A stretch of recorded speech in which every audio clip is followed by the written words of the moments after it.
Gracias. Muchas gracias. Buenos días, buenas tardes. Depende del momento en que cada quien se conecte a nuestro conversatorio. En esta ocasión vamos a tener la participación de la doctora Carmen Nava, egresada de la sexta generación del doctorado en Estudio de Desarrollo de la Unidad Académica en Estudio de Desarrollo. Nuestro inicio es por agradecer a la unidad, por supuesto, que nos da cobijo para hacer este tipo de reuniones virtuales y para que podamos conocer qué hicieron los y las egresadas, las y los egresados de nuestra unidad, qué están trabajando, y un poquito para que, pues, quienes están interesados o en conocer temas del desarrollo, o en estudiar el doctorado en estudio de desarrollo, vean a alguien que de viva voz nos dice cómo lo ve. Creo que la mejor recomendación para el doctorado, más allá de lo que dicen nuestros invitadas e invitados, es el hecho de cómo ven sus temas y del propio desarrollo de temas. Creo que no hay nada Ujú. más relevante. Y bueno, agradecemos a la doctora Mónica Chávez, directora de la unidad académica, y pues el apoyo técnico, el apoyo del espacio para hacer este tipo de eventos que son muy importantes, porque de otra manera se quedan encerrados. Paso con la doctora, no voy a reseñar mucho, ella es egresada del doctorado en estudios en desarrollo, como lo comenté, eh, labora en el Tecnológico de Estudios Superiores de Monterrey, y su tema tiene que ver con el sector automotriz, tanto como parte de una cadena de valor, Ujú. como parte de un grupo de empresas que son estratégicas desde cualquier punto de vista para cualquier país. Sin embargo, ahorita, comentaba yo antes de iniciar nuestra grabación, que el tema automotriz, el nearshoring, eh, se volvió muy relevante a la luz de las medidas de protección o arancelarias, como se le quiera decir, Ujú. de Donald Trump, y que tiene que ver qué pasa con esa industria, de esta industria automotriz, México en el TEMEC.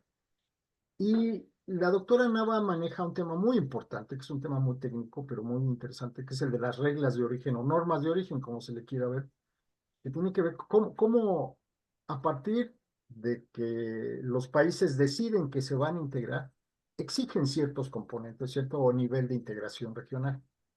México participa en esta integración, puede ser, bueno, pues yo me integro haciendo ULES, ¿no? Yo me integro haciendo motores, me integro haciendo tecnología. Estas perspectivas, ya me alargué mucho en mi presentación, pero creo que son muchos temas y es probable que con la doctora Nora tengamos la posibilidad de abordar en pedacitos este tema, pero bueno, ya le doy entrada a la doctora, porque si no me voy a llevar yo en la presentación todo el tiempo, para que nos diga de entrada, doctora, ¿por qué decidiste este tema, en especial el de sector automotriz, que fuera tu tema de investigación y hasta donde entiendo sigue siendo tu tema profesional? Ya, te dejo la palabra, Sí. muchísimas gracias. No, pues muchas gracias por la invitación. Saludos a todos y saludos a todos los que nos escuchan en este pequeño conversatorio que tendremos el día de hoy. Pues básicamente mi formación es una licenciatura en comercio internacional y realmente todo mi desarrollo de vida profesional ha estado ligado al tema del comercio exterior, de la operación, los negocios internacionales. Y siempre me ha gustado bastante el tema del sector automotriz, porque es un sector con el que me ha tocado muchísimo trabajar en el sentido de conocer a las empresas, revisar el tema de la instalación de nuevas plantas, lo que van requiriendo. Y en esos procesos empiezas a notar una ausencia muy importante de empresas nacionales, empresas mexicanas que las vamos a definir como aquellas empresas que son fundadas por empresarios mexicanos, ¿no? Entonces empiezas a ver los parques industriales enormes, con empresas enormes, pero de diferentes capitales, ¿no? Japonesas, coreanas, estadounidenses, alemanas, y no encuentras las mexicanas ahí. Entonces te empieza a generar la duda de qué está pasando y cómo se está configurando el sector automotriz y de qué manera México está realizando su participación. Entonces, básicamente así es como llego a revisar este tema de investigación y se va conectando con el tema de la teoría estructuralista y neoestructuralista de la CEPAL, que nos habla de un término muy importante, que es la heterogeneidad estructural,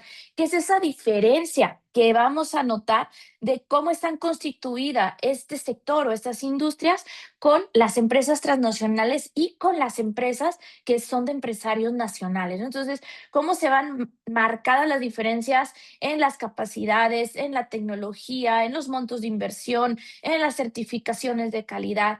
Y entonces empezamos a notar que traemos esta situación que se presenta de centros y periferias, ¿no? Donde centros empezamos a ver que son los países de donde provienen estos capitales, y las periferias nos vamos constituyendo nosotros al estar recibiendo estos capitales, ¿no? Entonces, es algo que empiezas a notar cuando empiezas a trabajar con la industria y te empiezas a preguntar por qué está sucediendo ese fenómeno. Entonces, por ahí va, Francisco, el tema de por qué.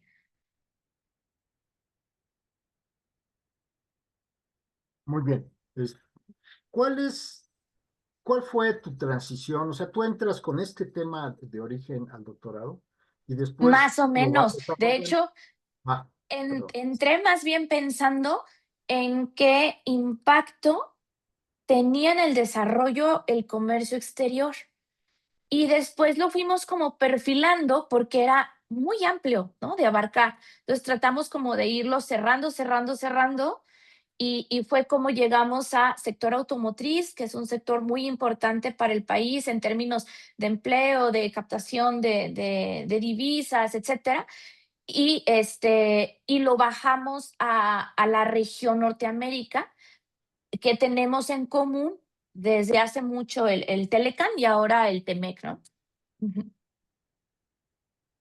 ¿Cuáles son las implicaciones? Hablaste hace un momento de heterogeneidad estructural. Eh, Este tiene que ver con esas diferencias de cómo está configurada nuestra estructura industrial en México y en Estados Unidos y Canadá. Y son muy diferentes, mientras aquellos son más desarrollados, tecnológicamente más avanzados, con más financiamiento, aquí nos vamos quedando a la saga. En términos de la producción de las partes, componentes de los automóviles, ¿qué implica esta heterogeneidad estructural lógico? O sea, ¿en qué momento esto se convierte en un problema? ¿En qué momento se convierte en una ventaja? ¿O qué implicaciones tiene esta perspectiva de lo heterogéneo, de lo tan distinto que somos en términos de la industria? O sea, nuestros empresarios mexicanos están en una posición tal respecto a los estadounidenses, a los canadienses, pensando en el TEMEC, por supuesto. ¿Qué implica esto? Cuando tú te posicionas desde la perspectiva de la heterogeneidad, ¿qué es lo que planteas? ¿Cómo lo abordas? ¿Qué significa? ¿Qué significado tiene? Que es un concepto central en tu Excelente. trabajo. Sí. Es un tema muy importante y súper interesante. ¿Por qué? Porque traemos diferencias en temas de todo, básicamente. Entonces, vamos a ver que las empresas que tenemos en México son empresas mayoritariamente en el sector automotriz, pues todo es básicamente de capital extranjero, ¿no? Las armadoras, los proveedores de primer nivel, segundo nivel, tercer nivel. Tenemos toda una cadena global automotriz establecida en México que está funcionando de una manera, digamos, alternada con el resto del mundo, y que las plantas que están situadas en México pues tienen una gran capacidad tecnológica, una gran capacidad de mano de obra y las suficientes capacidades, tanto técnicas, financieras, tecnológicas, para que de aquí de México logremos estar exportando los vehículos.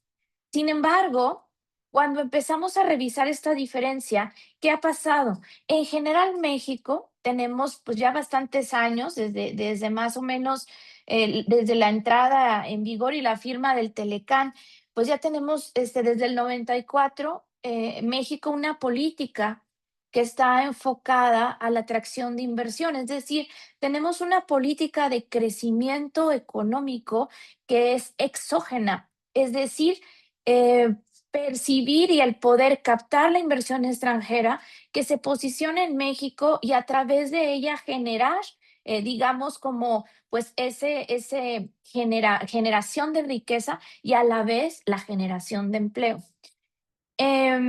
Cuando revisamos este fenómeno a primera vista, podemos decir, oye, no hay ningún problema. Se están generando trabajos, se están generando encadenamientos, tenemos derrama económica, hay ciudades donde hay una industria automotriz muy fuerte que tienen desarrollo, o sea, esta industria está llevando desarrollo. eh, ¿Cómo por qué, Carmen, dices que esto puede ser un problema? Entonces, ahí en esa parte es donde entra esta parte de la teoría estructuralista y no estructuralista de la CEPAL, que nos dice, ok, bajo esta política exógena de desarrollo que estamos viviendo, ¿qué está pasando?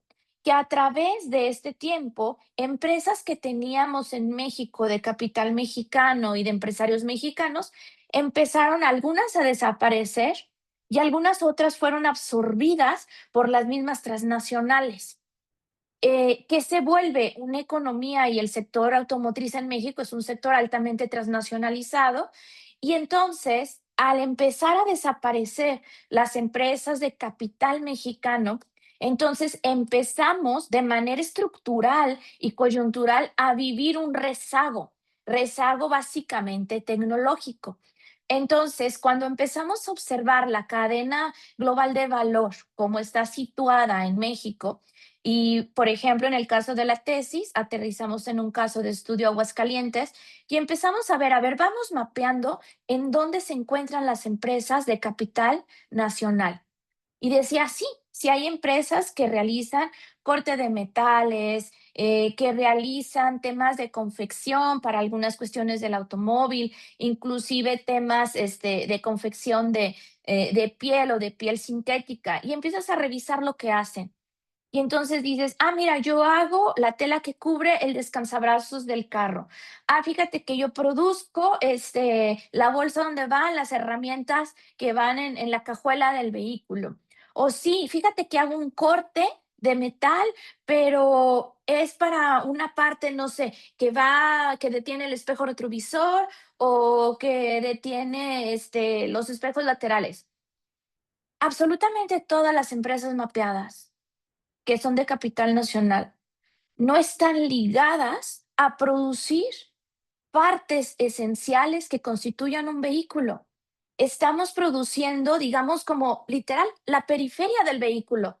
O sea, no el corazón del vehículo. No estamos, las empresas mexicanas, en, oye, partes de motor, partes de suspensión, partes de transmisión, tema de batería eléctrica para el vehículo eléctrico. No estamos ahí, no estamos en lo que el TEME considera las core parts o las partes esenciales del vehículo, no estamos ahí. ¿Qué genera? Esto lo que empieza a generar es un rezago del empresariado mexicano, que realmente las empresas que sí están, pudiéramos enumerarlas como en cinco, que tenemos de proveedores de primer nivel en México, que es pues básicamente demasiado poco.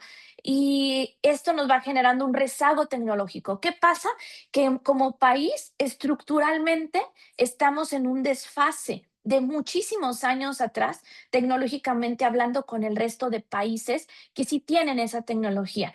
Eso va generando un rezago que al final del camino, si el día de mañana nosotros no tuviéramos esas empresas extranjeras aquí, tendríamos un desfase muy fuerte, lo que va a impactar. Un rezago tecnológico se va traduciendo en un rezago de captación de flujo económico, que al final del camino se viene reflejado en una disparidad en el tema social. Entonces, todo esto tiene un impacto social y es donde se eslabona con la parte de estudios del desarrollo. Podríamos creer que la inversión extranjera no tiene un impacto, pero sí lo tiene. Al tener este desfase de la empresa nacional y generar esta desnacionalización, entonces hacemos más proclive que haya escenarios de pobreza, disparidad, diferencia.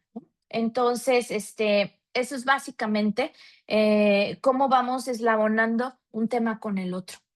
Muchas gracias, Carmen. Creo que todo esto, cada vez que abordas algo, se abre otra pregunta. Sí.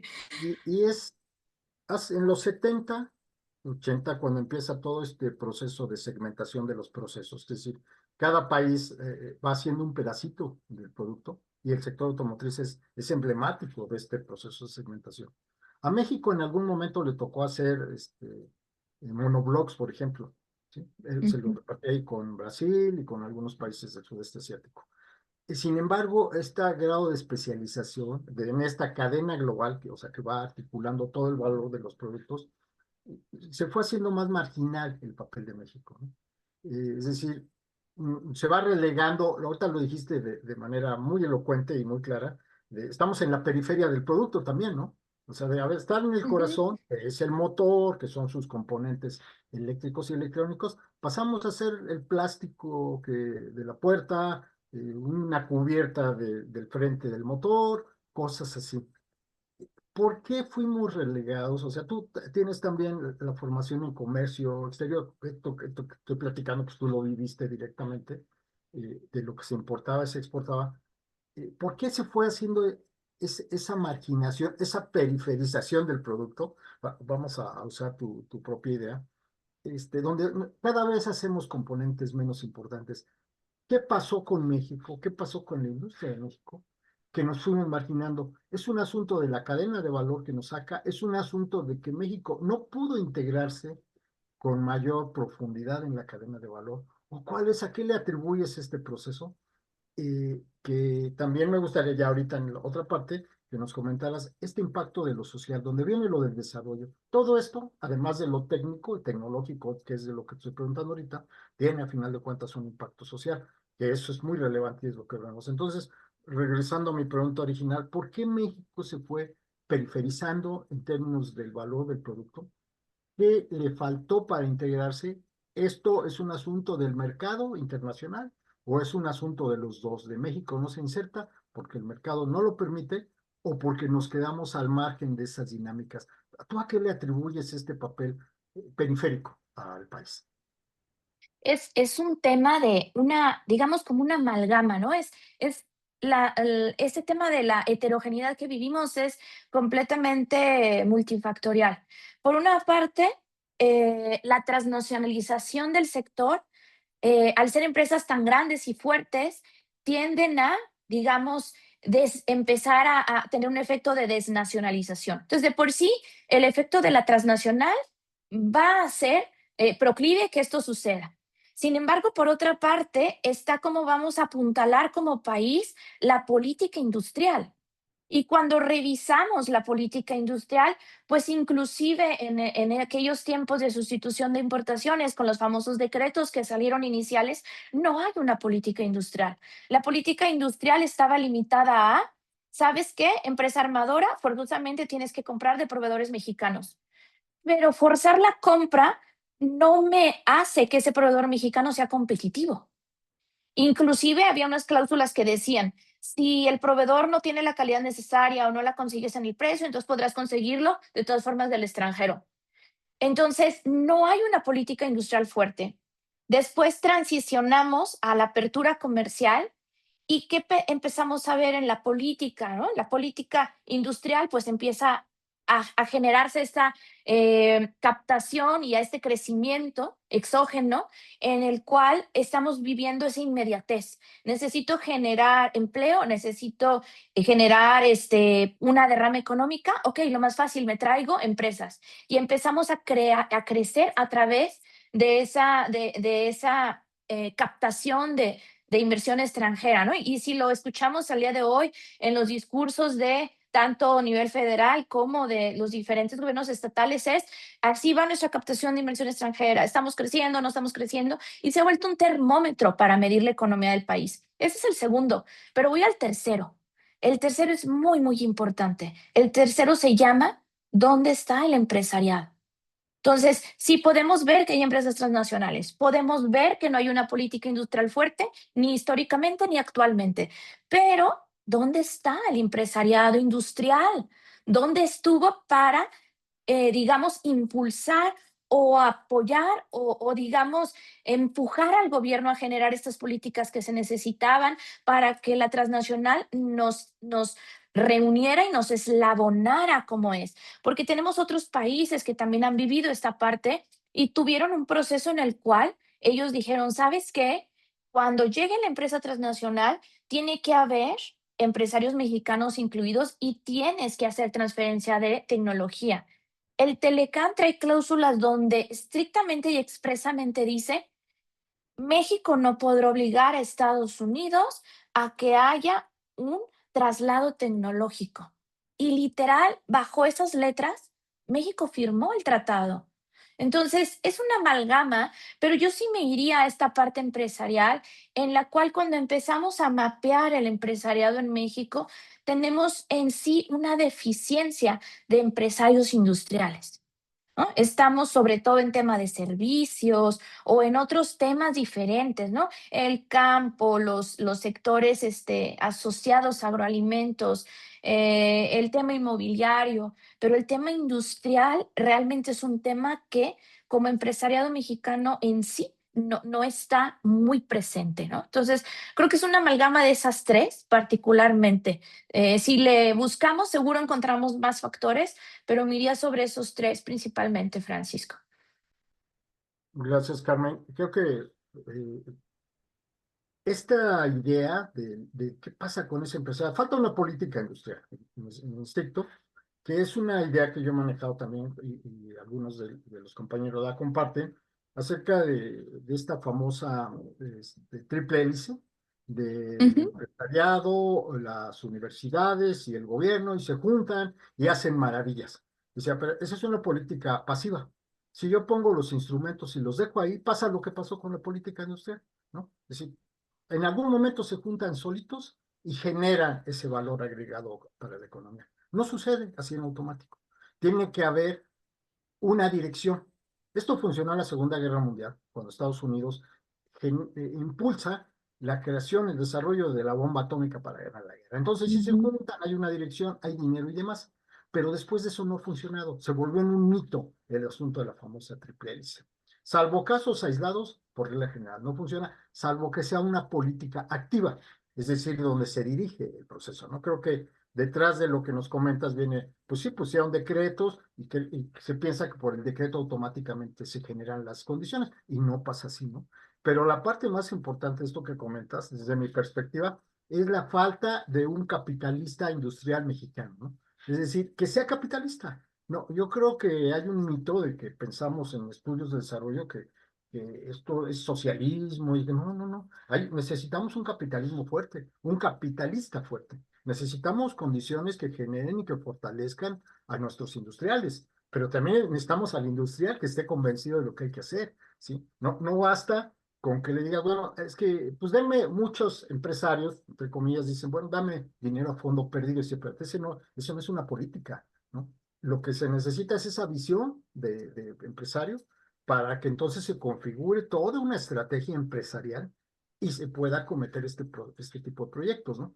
Y luego, si tenemos un socio que dice, no te permito la transferencia de tecnología, eso no se lo pusieron a los chinos, si no, no hubiera entrado una sola empresa de Estados Unidos en China, ¿no? Ahí ha habido un proceso de transferencia y de asimilación tecnológica fuertísimo, ¿no? Que tiene en tales condiciones a China. Yo creo que este apartadito de qué pasa con la política industrial, qué pasa con los industriales, porque hay comerciantes, ¿no? O sea, son otra cosa distinta. Dentro del empresariado es muy distinto ser un empresario comercial a un empresario industrial. Hay una diferencia, pero abismal, ¿no?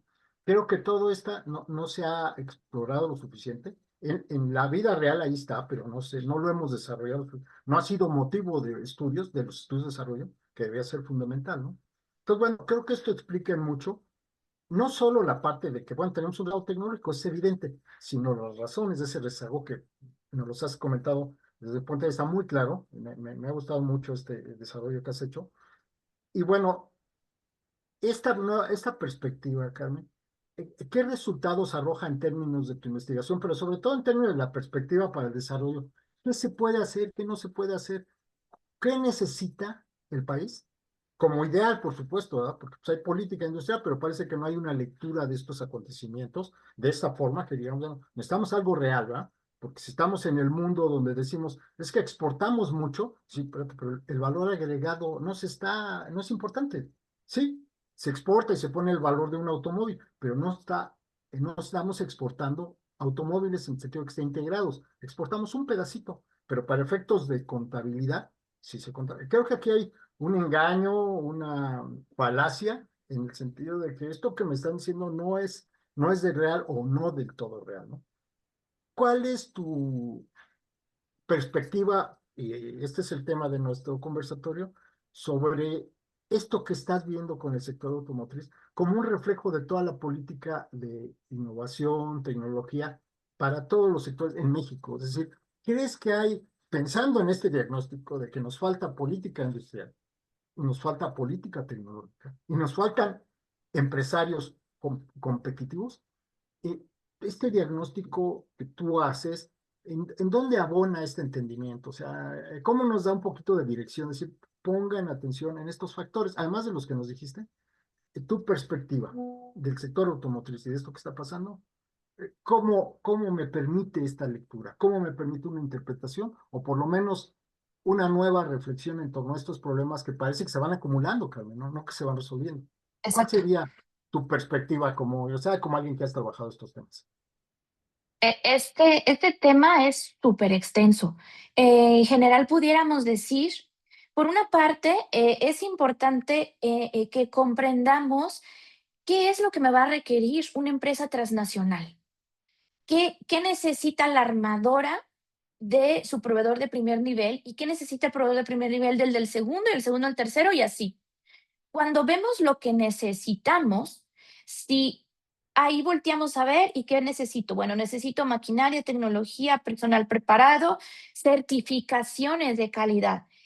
En resumen, necesito una gran cantidad de recursos financieros. Entonces, lo primero que hay que mapear es la empresa transnacional no está dejando de comprar empresarios mexicanos por hacernos el feo, digamos. No es eso. El tema es que nos falta estar más fuertes industrialmente. Entonces, si lográramos eslabonar la necesidad de estos empresarios industriales, que aunque no sean muchos, están ahí, eh, y revisamos lo que el gobierno requiere darles, entonces al hacer la amalgama de decir entonces a la transnacional, te voy a preparar esto a través de esto y me va a tomar este tiempo, ¿no? Esto no es inmediato, estamos hablando que a lo mejor por corto, en 5 años tendríamos un poquito de resultado. Pero lo podemos ir viendo, ¿por qué? Porque México tiene oportunidades como país muy importantes en el sector automotriz.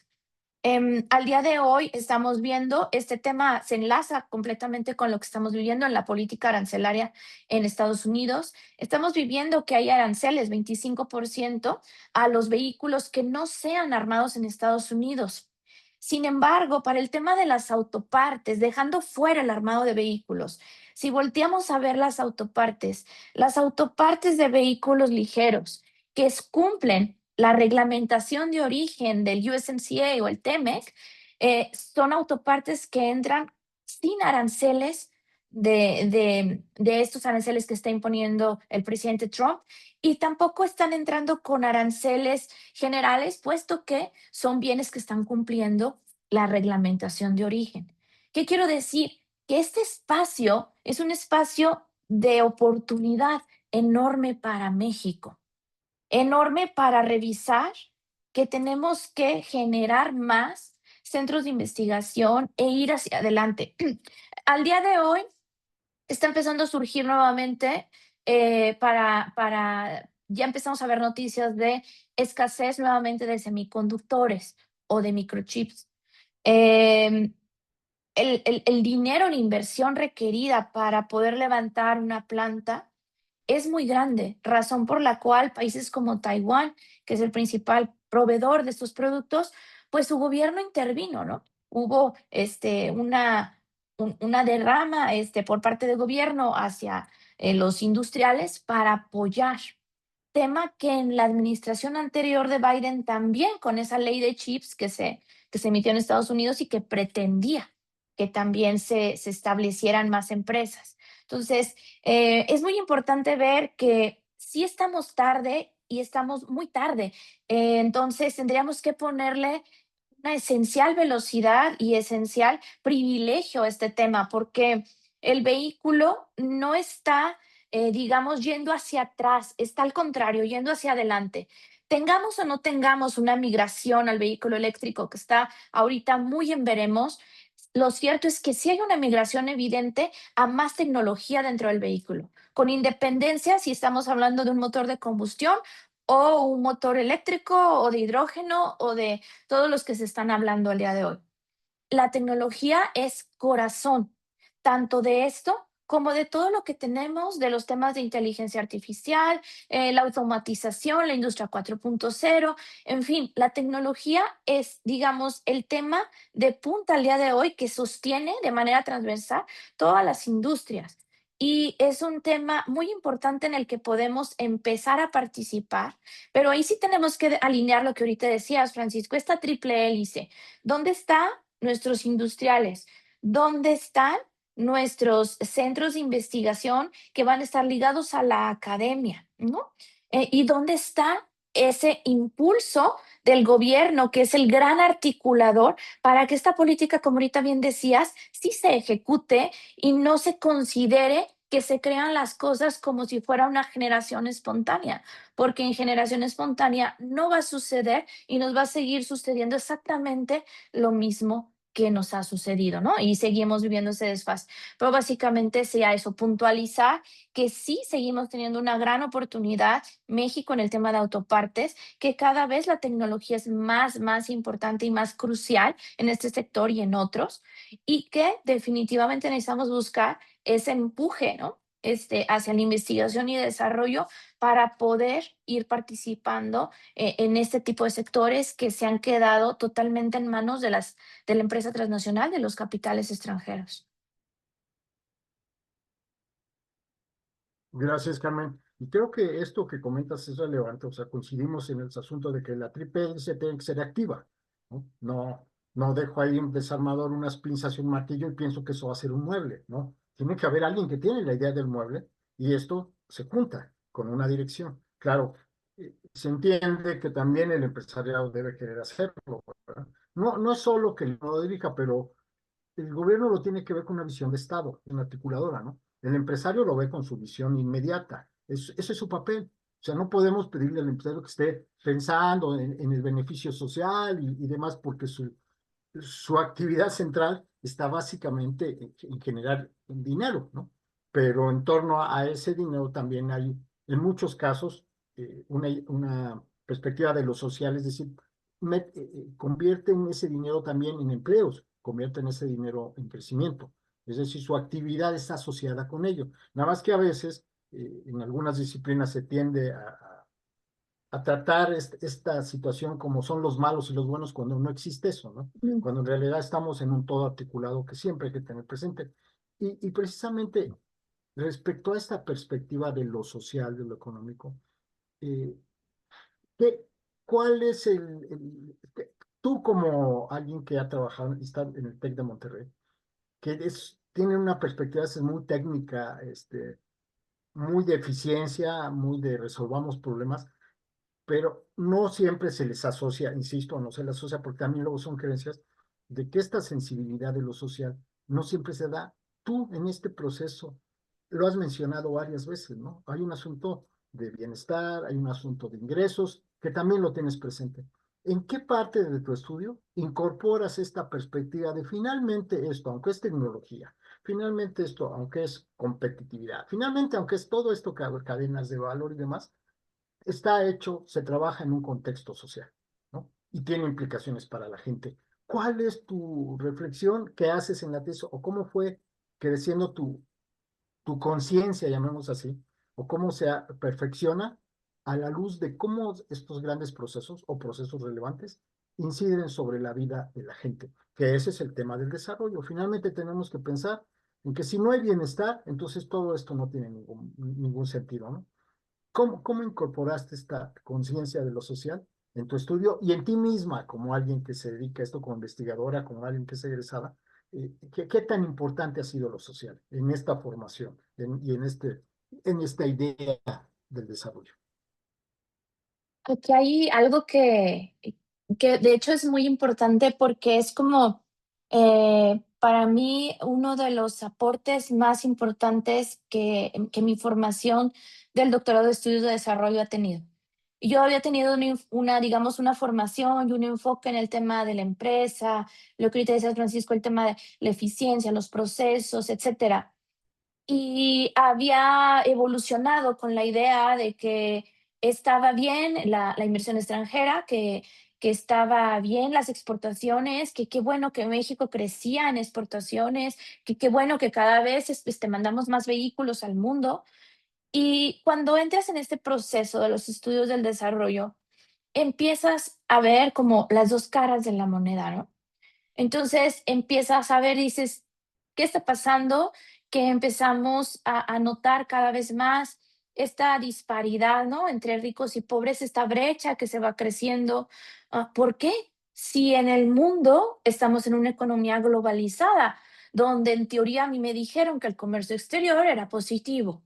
Entonces, no es un tema de decir que el comercio exterior sea negativo o sea malo, no, sino más bien el tema aquí es en cómo nosotros como México hemos aprovechado y dejado de aprovechar este escenario que se nos presenta. Entonces, aquí es donde empezamos a notar que sí se generan trabajos. Muchos de esos trabajos son temas de cargos operativos, muchos ligados a salarios mínimos, que si bien el salario mínimo se ha incrementado, pues sigue siendo el salario mínimo. Empezamos a notar que hay muchas plantas productivas que incluso mandan, ¿no? Sus camiones para el transporte personal de a una hora, hora y media de distancia, ¿no? De comunidades. Entonces empezamos a ver esto, pues, cómo impacta, para empezar, en el nivel de vida de esa población que quizás sale a las 5 de la mañana, llega a la planta, a veces hacen doble turno, el operario nos llega a 8 o 9 de la noche otra vez a su casa. O sea, cómo esto va generando qué tipo de situación de vida, ¿no? O sea, si realmente esta es la vida que queremos generar para la población. Y segundo, ¿qué está pasando con el tipo de empleo que estamos pudiendo generar?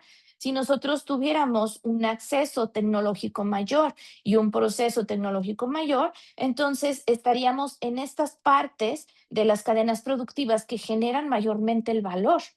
Y al generar mayormente el valor, pues esto implicaría que estaríamos más personas relacionadas con ello, que a lo mejor el día de hoy tenemos algunos ingenieros o doctores que están metidos en el tema de ingeniería y desarrollo de proyectos que al final de cuentas no están ligados a un proceso nacional, sino que ya se los llevó la empresa transnacional a otro país. Entonces tenemos esa parte, entonces esa derrama tecnológica, ya no solo hablo de la económica, sino la derrama tecnológica, entonces no permea hacia el país porque no nos estamos apropiando de ella, sino seguimos dejándola a manos del extranjero. Y entonces esas áreas donde está el gran valor agregado, no las vemos.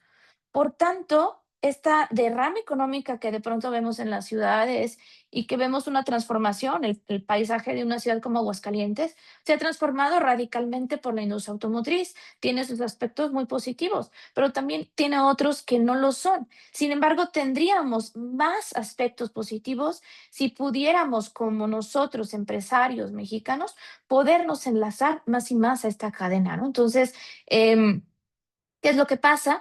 Que al estar como en la periferia, ¿no? De lo que se hace en el vehículo, pues nos empieza a causar que estemos en más procesos de rezago. ¿Qué también pasa? Que en escenarios de temas geopolíticos complejos, como lo que estamos viviendo el día de hoy con la política de Trump, pues tenemos al día de hoy plantas productivas que están en un stand-by. O sea, no tomo una decisión, ya no crezco, me espero con este proyecto, o estamos viviendo anuncios como el tema de Nissan, que iba a cerrar plantas inclusive en Japón, el tema del cierre de la planta Civac, o el tema de la planta que tiene también con Mercedes, aquí Nissan, que es la planta Compass. ¿Qué pasa con esos cierres?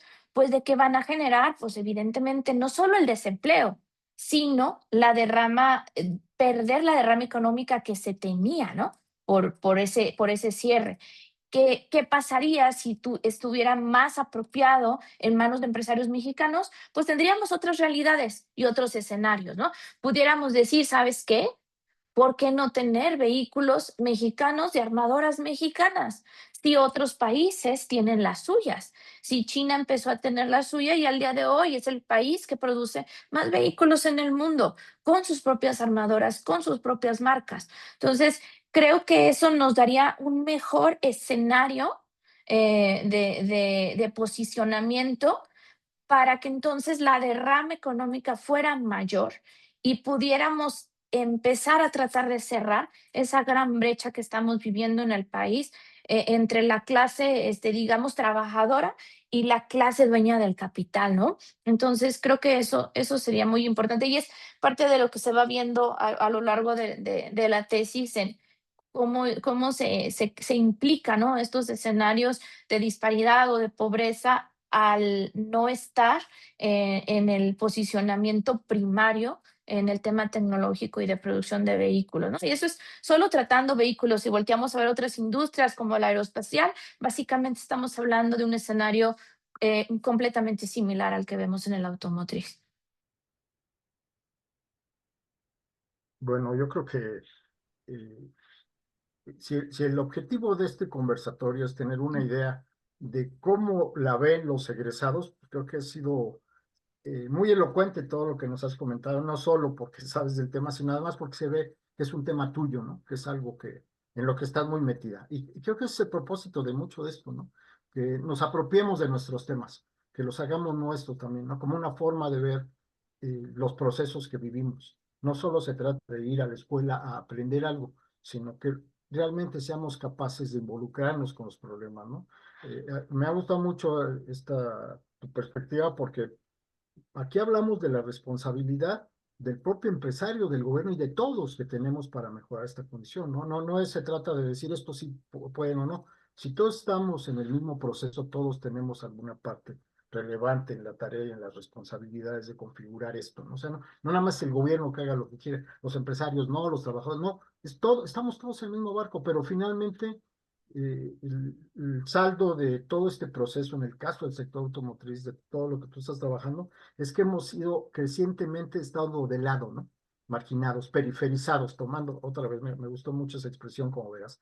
Este, y creo que lo que nos has comentado de tu trabajo, de lo que tú viste, y cómo tu perspectiva fue cambiando a partir de lo que tú hiciste, pues es el saldo de tu formación y de tu tránsito por el doctorado. A mí me gustaría, para no, ya no alargarnos mucho, porque se trata de que quien ve, nos escuche, tenga estos flashazos de lo que queremos ver. Y bueno, que te quiero comprometer en grabación a que tengamos una plática, porque se quedan un montón de temas, ¿no? Política industrial, la cuestión del empleo, qué tipo de empleo es el que se está generando, ¿no?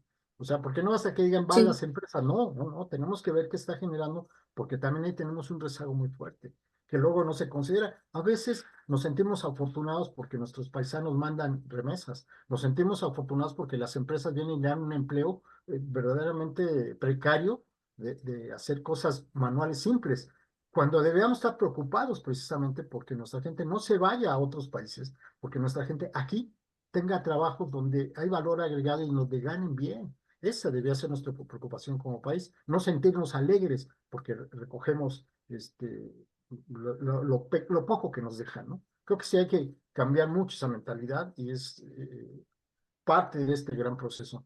Yo te agradeceré si concluimos con esta breve charla. Espero que sea la primera parte de varias. Que nos comentes cuál sería la recomendación que tú le darías a la gente que tiene alguna intención de pasar por este doctorado, que anda viendo si estudio o no esto, o si me meto o no este tema. Tú, a partir de tu experiencia, ¿qué les recomendarías? ¿Qué les dirías? Yo les sugiero esto por esta razón. Ya, como alguien que pasó por el doctorado y que tuvo un proceso de aprendizaje. ¿Cuál sería tu recomendación? Buena o mala, aquí sí se vale el juicio de valor, buena o mala, espero que sea buena, acerca de qué se puede hacer y qué podemos esperar.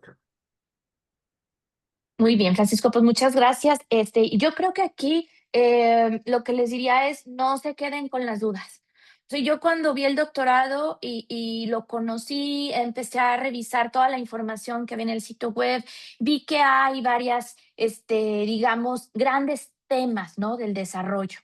Y algunos de nosotros estamos en estos temas que están ligados a la parte productiva, la economía, y a veces tenemos la duda de, ay, o sea, ese tema mío entrará en los estudios del desarrollo. Entonces, yo en mi caso, lo que les recomendaría es, yo toqué la puerta directamente del doctorado y dije, esto es lo que yo traigo en mente, esto es la experiencia que tengo, quiero saber si aquí puedo desarrollarla. Entonces, para mí fue muy grato porque yo pude desarrollar todo esto y tener pues, diferentes puntos de vista y tener el día de hoy pues una apreciación bastante más balanceada de cómo está el tema económico y de comercio exterior. Pero lo que les diré es eso, toquen la puerta y revisen los temas que tienen para que puedan estar con esa idea de cómo lo van a eslabonar hacia los estudios del desarrollo. Porque si ya están aquí es porque ya tenemos esa como iniciativa y esas ganas de seguir en este camino, ¿no? Entonces, toquen la puerta. Sería mi principal, pues, recomendación. Bueno, agradecemos muchísimo a la doctora Carmen Nava su tiempo, su disposición, sobre todo todo lo que nos ha podido comentar para que formemos una idea de lo que se puede hacer. Yo creo que es muy importante lo que hemos visto. Agradecemos a la Unidad Académica de Estudios de Desarrollo, a la doctora Mónica Chávez y por supuesto a nuestro apoyo Rosy, que siempre está atrás de esto. Nos estamos viendo en una nueva transmisión. Muchas gracias a todos. Gracias. Gracias a todos. Hasta luego.